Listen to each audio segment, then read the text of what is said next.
যে দেশে ভালো পরিবেশ জায়গায় মেট্রো রেলের ফিলার ওগুলোর গোড়া একটাও ভালো নাই। লুঙ্গিরে তুলে দিয়ে যে দেশে সামনে বসে মুইত্যা দেয়, সে দেশ আবার কেমনে ভালো থাকবো? এই দেশ স্মার্ট করা যাইব? সারা দিন ভাষণ দেয় স্মার্ট স্মার্ট। আর মানুষ যদি তার মন থেকে স্মার্ট না হয়, স্মার্ট হইতে পারবো? এই দেশে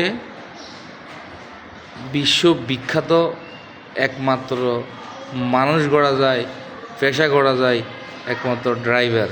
কারণ এই দেশে যে ড্রাইভিং লাইসেন্স পাইব, পাইয়া এক মাস গাড়ি চালাইব, গাড়ি লাগানো ছাড়া ওকে বিখ্যাত ড্রাইভার হিসাবে ঘোষণা করা হবে। কারণ এই দেশে অনিয়মে উল্টা পাল্টা হাইওয়ে বলেন কোনো রাস্তা বাদ নাই যে কোনো গাড়ি টেসলা উল্টাপাল্টা না চলে।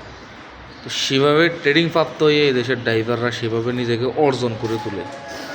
আর বাইরের কান্ট্রির যদি ড্রাইভার এনে দেন, তো একদিনে ও মিনিমাম হলে 5টা লোক মেরালে। কারণ ওদের ওই বাইরের কান্ট্রির সড়ক এবং কি গাড়ি ঘোড়ার চালানোর নির্দেশ অন্যরকম।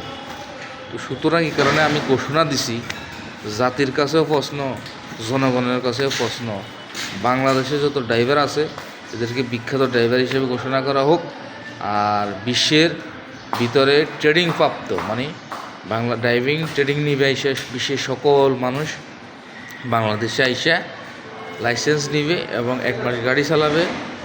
চালানোর পরে না কোনো কিছুর সাথে না লাগালে তার বিখ্যাত ড্রাইভার হিসেবে ঘোষণা করা হবে এবং গিনেস বুক অফ ওয়ার্ল্ডে তার নাম লেখা হবে। কারণ এই দেশে প্রত্যেকটা সেক্টরে কাজে কর্মে রোড গার্ড সিবাসাবাই উল্টা পাল্টা বাইক বলেন, টেসলা বলেন, অটো বলেন, মানে স্তরে এগুলাকে সামলাইয়া হাইওয়ের মতো একটা গুরুত্বপূর্ণ জায়গায় এখানেও গাড়ি উল্টা চলে, টেসলা উল্টা চলে, অটো উল্টা চলে। তো ওই সমস্ত গুরুত্বপূর্ণ এই গুরুত্বপূর্ণ পয়েন্টগুলোতেও ড্রাইভাররা সতর্ক হয়ে মাসের পর মাস গাড়ি চালাচ্ছে না লাগাইয়ে। তো এদেরকে সাধারণ ড্রাইভার ভাবা উচিত না। বাংলাদেশের ড্রাইভার খুবই চালাক, চতুর, স্মার্ট এবং কি খুবই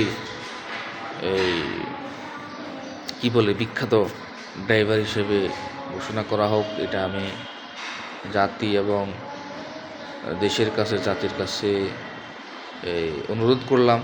আর এই দেশকে ইন্টারন্যাশনাল ড্রাইভিং লাইসেন্সের দেশ হিসেবে ঘোষণা করা হোক, যাতে বিশ্বের ভিতরে সবাই আইসা এখানে ট্রেনিং প্রাপ্ত লাইসেন্স নিয়ে গাড়ি 1 মাস চালিয়ে না লাগিয়ে যাবে, তাদের বিখ্যাত ঘোষণা করা হবে।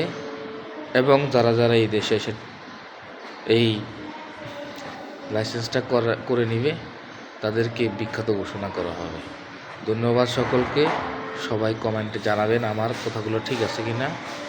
আল্লাহ হাফেজ।